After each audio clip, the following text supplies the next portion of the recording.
Well, good morning, YouTube. Welcome to week number 2, day 1. So my training today is 60 minutes controlled pace. Now those that know, I can do 10k, which is just over 6 miles, in 52 minutes, which you think is the best way to get round as quick as possible. However, later on in the challenge, fatigue will come in, muscle soreness will come in, mental fatigue will come in, and I'll end up blowing up and blowing out.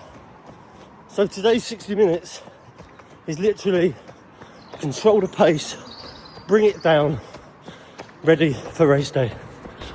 And today has been a slight change to my usual routine. Now, my usual routine, no matter what's happening, what I'm doing, where I'm going, is I set my alarm for an hour before I want to go out the door.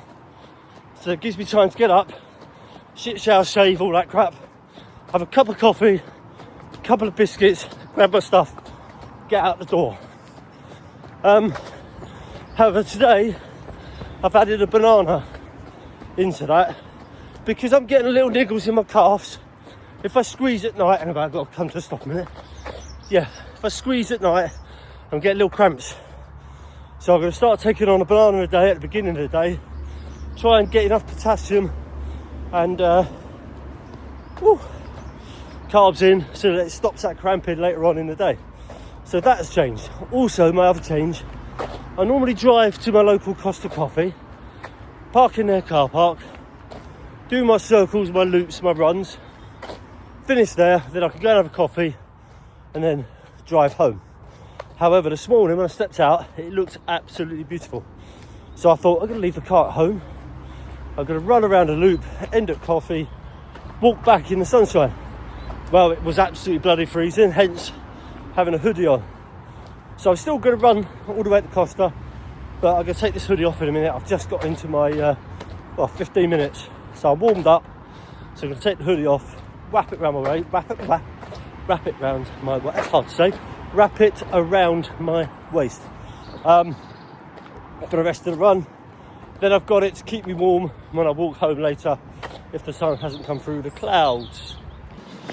Also, in the same way that I put all my clothes ready for the next day in the bathroom, regardless of whether my wife is up before me or not, it's there so I can just go straight in the bathroom and everything is sorted and ready. Right, this bit of the run is very windy, so I'm going to cut here and I'll catch you at the end. Good morning, YouTube. So day 2, week 2, today is 45 minutes on your feet. No distance, just 45 minutes. And the reason for doing this, yesterday was an hour, today 45 minutes, is to teach your body to run while fatigued. Hold on, dribbled. So yesterday wasn't about distance, it was about controlling the pace. I managed to get my pace down to 9.5 minute miles. Now it sounds funny trying to bring your pace down when you got time to beat, as in per lap. However, the idea is so that later on in the laps you don't blow up. Like recently on my half marathon, I chased a PB, I went out far too quick, running 25 minute 5k, PB to 10k, PB to 15k, and then I blew up on mile 9. I don't know what that is in kilometres. I usually work in miles on long distance, kilometres on park run. So yeah, so I blew up because my body was fatigued. I'd gone too quick. So the idea is control the body, control the speed, learn to run under fatigue. Okay, so I'm going to give you a little motivational tip. T-shirt I'm wearing today is Cheltenham Half Marathon. Now, this was my first ever half marathon. Now, the motivation... Sorry, there's a couple of guys on their bikes, so let's let them come past me. There we go. So, The reason it's motivation is I remember what each t-shirt means to me. Now this one means my first ever half marathon, the struggle and the emotions. So it motivates me when I'm feeling bad to look down and go, I've done a half marathon. I remember my first event, my first half, and what it meant to me and what it brought to me afterwards in the way of feelings, the high, the dopamine. For yesterday's run, I wore an obstacle racing t-shirt. Now this was a t-shirt that I earned from trying to qualify for Team GB European Championships. Now what I had to do for that is complete the obstacle race within a period of time, and you get a paper band on your wrist. If you don't complete an obstacle properly and fully, they cut it off. So you've got to get to the end, completing every obstacle on your own without assistance, within a time limit. Now I was in whole worlds of trouble on that event. My wife was with me and she was going through agony, watching me get frustrated, watching me cramping and going through pain on this one particular obstacle. However, when I completed it, I managed to get round the rest of the course. Massive cramps in my calf, but finished.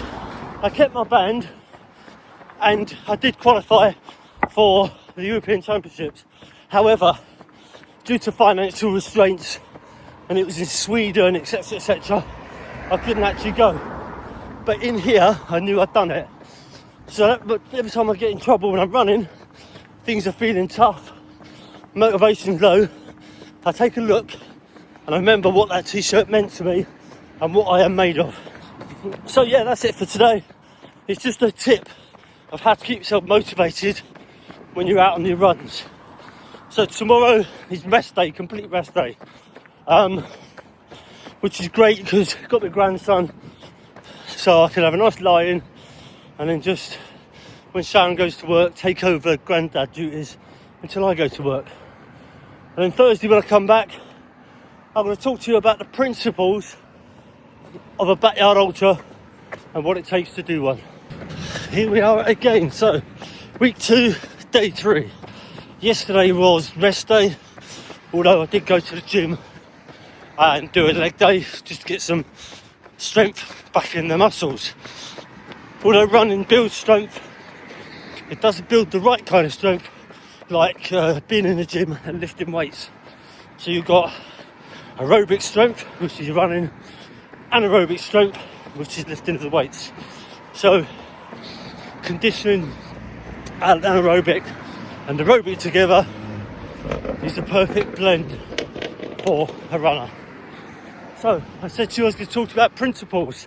So principles, aspects, and what it takes to do an ultra. Now these are my opinion.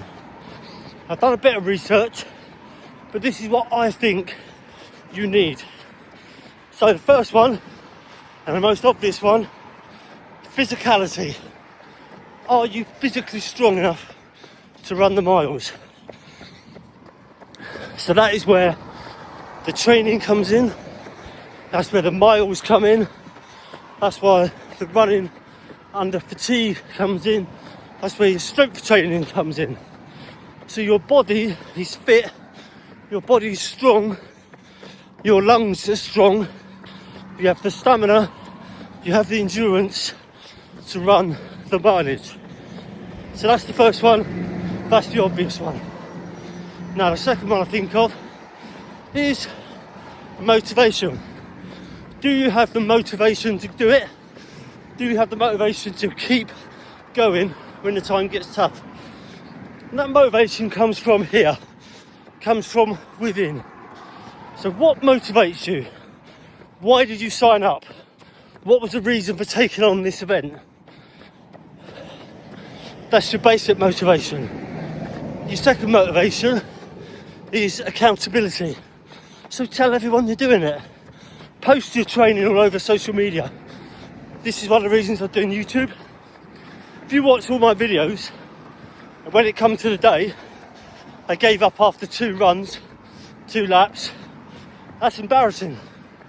So motivation to get to the end, or as near to the end as I can get, is here, right here.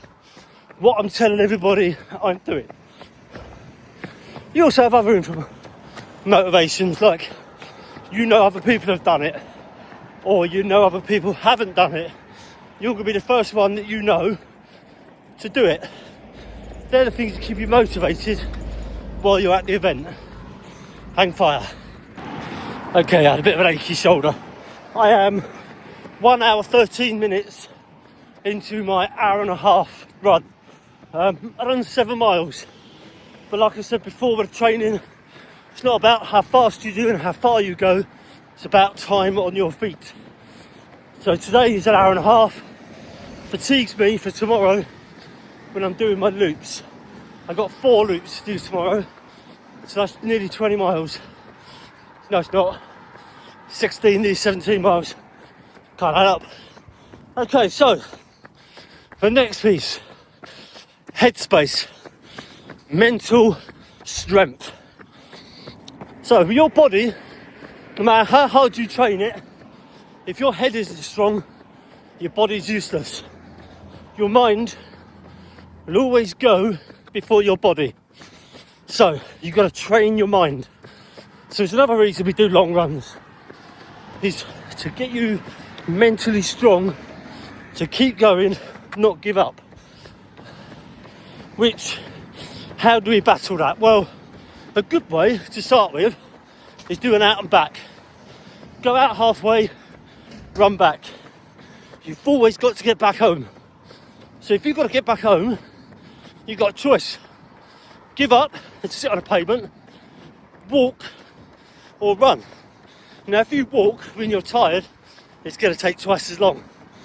If you run, if you haven't got the strength in your body, you can run, walk, and you'll be home quicker to recover, ready for the next session. The other thing for mental strength, partly alongside motivation, is if you tell everybody what you're doing, you find the mental strength within you to keep doing it, because you don't want to come out and say, I didn't quite achieve what I wanted to achieve. Now you notice I didn't say failed, because you never fail. It's a learning curve. You didn't achieve it, however there could be a chance to go out and do it again. So it's not a failure, it's a learning curve. And of course the other mental strength thing is music or podcasts. Now, don't do this from the start. Have a couple of laps, couple of minutes, couple of hours, whatever you're doing, with no music and no podcasts. Just be at one with nature. And then, when you need to get your mind off what you're doing, stick your headphones on. Get yourself a playlist. Now, when you get a playlist, don't put on there every single song you love. Chuck on a couple of rough ones that you're not so keen on. Because when you're running, listening to music, you've got a tendency to switch off. So you don't watch your laps, you don't watch your feet, you don't watch your pace. So if you've got a song that you're not that keen on, that will snap you back into your rhythm and get you thinking about your running again. And then take the headphones off after a while and be at one with nature again. Okay, so there's 3 of the principles I'm thinking about. The last one's going to be nutrition. However, you're going to have to continue watching this, and I'll talk about nutrition and hydration tomorrow during my laps. Okay, I'm nearly done. 10 minutes, so back to it. Give my shoulder a rest. I'll catch you on. A very good morning. It is, as you can see by the clock there, just gone 7 o'clock. Today is laps, so I've had to get up a bit early to do the 4 laps, which is going to take me 4 hours. I'm in the kitchen at the moment, being very quiet because it's so early. Outside is absolutely hammering down, so I've got a jacket on. I'm ready to go. So we're going to talk nutrition today. So this morning, let me show you my breakfast. So there we go. I don't normally eat breakfast, but because I've got a lot on, I've got bagels with peanut butter and jam, quick cup of coffee, prepared already is my gels, my bananas and my crisps. That'll be for the first 3. For the 4th lap, I'm going to come home and I'm going to make myself a jam sandwich. Everything's prepared, so when I get back I've got time to rest and not mess around in the kitchen, etc. I say make myself a jam sandwich. What I might do for the 4th one is text Sharon and get her to make it for me, so when I came home it's there and ready. However, on the day it'll be made and it'll be in a little lunchbox I can just open, snack into. So there we go, wish me luck. I will see you on the road. So I'm at it and it is bloody miserable out. I'm already soaked through. However, I'm out running. It would have been so easy just to sack off the session and go, it's all right, I'll do it another week. But that doesn't help you. If it's miserable and raining on the day and you haven't trained in the rain, you won't be acclimated to it. It'll be a shock to the system, and silly things will upset your run. One silly thing, I haven't worn any moisturiser and I haven't put any hair gel on, because if it rains it runs in your face, stings like shit. And if you don't learn that in a training session and it happens on event day, you're in big trouble. Secondly, after every lap you've got the ability to change. So you take a big bag of clothes with you, extra socks, extra shoes, socks, shorts, and you can change after every lap if you've got time. So getting wet is not a massive issue. However, it's always good to train in different conditions. And another thing I've learned is that iPhones don't work very well in the rain. It's really hard to scroll up and off the page to change from what I've recorded to my music, etc. So I'm going to try and get a lot of this done now to save fucking around. So let's talk a bit of nutrition. So they talk about carb loading for a big event. So what is carb loading? So carb loading is leading up to the race, 2 or 3 days, getting extra carbohydrates into the body to use as energy on the day. Now what you want to look at is 2 to 3 days, that's all you want. 8 to 10 grams of carbohydrates per kilogram of body weight. So for me, 80 kilograms would be roughly 640 to 700 grams of carbohydrates over the 3 days, not per day. And the carbohydrates you want to hit are good mix of low and high GI carbs. So what is GI? GI is the glycemic index of the food.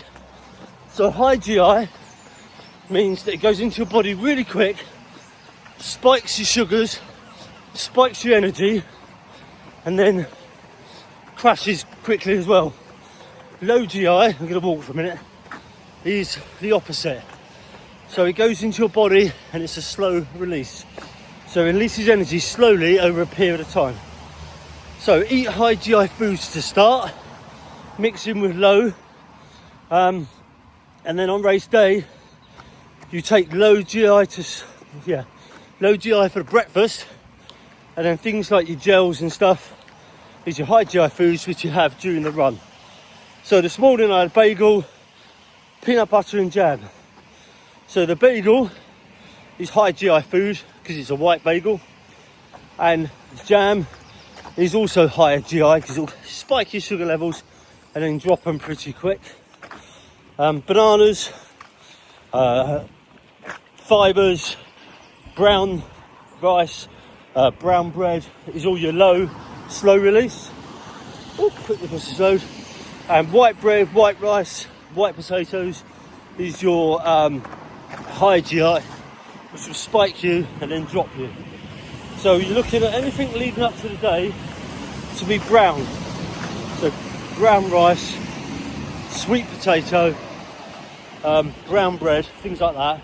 That'll build up a good energy block for the actual long run, and then you just top it up on the day and during the run with white stuff. So obviously you can't eat white rice, white bread while you're running, so that's the substitute, is where you have gels, sweets and things like that. Hopefully that makes sense. Just have a quick Google if you want to know more about high and low GI foods. So, that done. Eating is, during the run, not needed. Actually, in your break stops for an ultra is when you got to eat. And like I said on the previous video, let's get moving again a minute. After every lap, eat. Even if you don't feel like it. I really did want that bagel this morning, but I knew onto my second and third lap, that's when it will go into my bloodstream, and that's when I'll get the energy spike that I need. So eat even if you're not hungry, because your body will be craving it anyway. When you finished your run, that's when you go for the high GI foods. Oh God, bollocks. The low GI foods with protein. So the low GI is to rebuild your energy slowly. Protein is to repair all the muscle fibres that have been torn during your run. Okay, that's it. I'm gonna get off, and if the rain lets up, I'll come back on and I'll talk hydration, which is only gonna be a short little bit. Right, my arm is really aching. Catch you in a bit. First lap done. I am absolutely soaked. Not going to take this off. I'm going to stay in my wet, cold clothes. Still raining, so there's no point in getting dry and going out again just for the early laps. So hydration, banana, gel. This is going to be my first lap. So that one, as I explained, is the high GI, low GI. See, it's confusing. This one is going to leak into my bloodstream slowly over the last mile or two of the second lap. This one I'm going to take just before I go out the door, because that'll spike me, say, second mile till the banana reaches my stomach. And the crisps I won't have in the first lap, I'll have them a bit later. And the reason we eat crisps is, along with the hydration, when you're running and you sweat salt. You'll start to taste it. When you start to taste it, that's when you're starting to dehydrate. That's when your salt reserves are depleted. So crisps, peanuts, anything that's really salty. You can even have slices of bacon sliced up. Obviously, don't eat them while you're running because they're choking hazards. But in between, they're a good source of getting salts back into your bloodstream. Less salt you have, the more chance you have a cramp, and the more chance you have a dehydrating. And again, bananas for cramp, potassium, full of potassium, and that stops your cramp. Anyway, right, I'm going to cut off here because I want to drink and get this down me.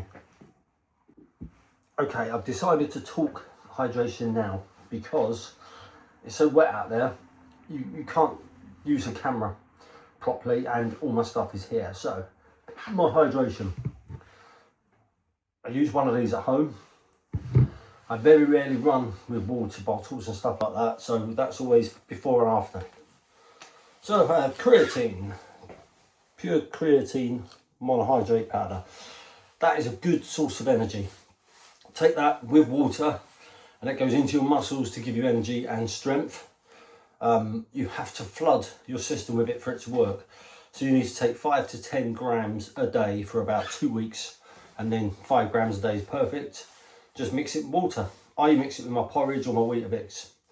That one has no flavour.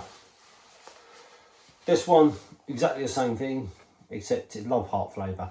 So this one I put in my food because there's no flavour. This one goes in water for my drinks. And I mix with it, quite simple, electrolyte tablets. I mean, these are £1 or whatever they are from Home Bargains, nice and cheap. These are strawberry and lime flavour. Again, I'll just drop that in my water bottle, fill it to the top of the water. When it runs out, do the same again. I do mix that with the Love Heart, so that can be really flavoursome.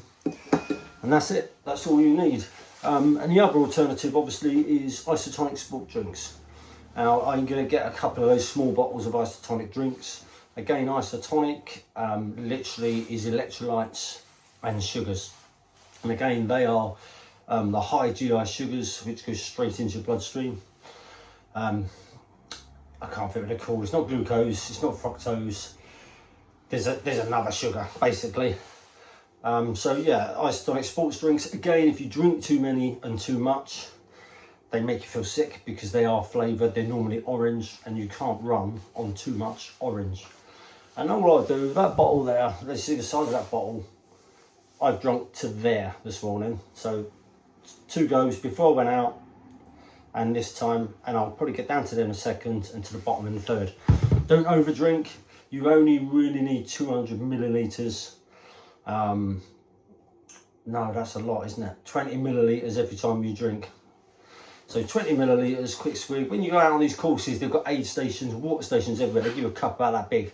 And that's the reason. You only need about 20 millilitres of water each time. Otherwise, you flood yourself, you get a stitch, and you throw it all back up. I think that's basically it on hydration. So, timing. 49 minutes that last run. If you noticed, I popped in a lot of walk breaks when I was talking to you. Reason being is I know that 38 minutes is going to be too quick for the early laps. So I'm chucking a couple of walk breaks just to see the timings. What it's done is it's given me 10 minutes now just to rest before I go again. So I've learned already that the walk break, maybe 2 or 3 was too many, but 1 in the middle will be perfect to give me that 10-15 minutes. Again, I haven't gone to sit down and rest. I am too wet to sit on the sofa, but I want to test how I feel if I stay stood up. Let all the lactic acid drain out of my legs so I don't get that stiffness when I stand up, and then go. Right, so I've got 5 minutes. I am literally going to go have a quick wee and out the door. And so lap 3 almost finished. 1 more lap to go. As you can see, jacket's gone, and I changed my t-shirt. I actually got so wet, it was disgusting. So clean t-shirt. It rained when I started lap 3 for about, I don't know, half a mile, and it was only fine rain, but it seems to have let off. So I've managed to get a dry lap, and hoping that black cloud up there stays away, just to get my last lap in, so I can finish in the dry, because I don't want to change again. I've kept my shorts and shoes and socks on, because taking wet shoes and socks off and changing is awful. I have got a spare pair ready for the last lap, but I don't think I'm going to need them. So here we go. Refuel, ready for the last lap. Jam sandwich. I've got a cup of coffee being made, and a couple of biscuits. Lots of water, and go again. Okay, so I'm coming to the end. I hurt. My hamstrings are tight, my glutes are tight. But I'm going to put that down to doing leg day on Wednesday. So it's my 48-hour DOMS. Without that, I think I'll be okay. However, I'm just going to give you a general running tip. So, when you start to feel tired, you tense up, you lollop, you go forward. So use this acronym, okay? It's JACK. Okay? It doesn't make sense because it's head, arms, cycle, cadence. So when you're starting to drop, okay, lift your head up. So you get chin slightly forward, you're looking ahead. Arms, pump your arms. Cycle your legs, so lift your legs off the floor. Stop scuffing them like you're cycling a bike. And then cadence. If you've got a stopwatch, count a minute. But count between 120 and 160 steps. That's your cadence. That's what you should be running at roughly. So 1, 2, every step. And what you'll do is you'll get your form back, you'll take the pressure out of your spine with your head going forward, you'll get your legs moving, and you'll forget what you're doing because you're counting. So there you go, running tip. Right, that's it. I'm out. Woo! That's only half of the event. I've got another half still to do, but obviously event day I'm doing that. This is me, over and out.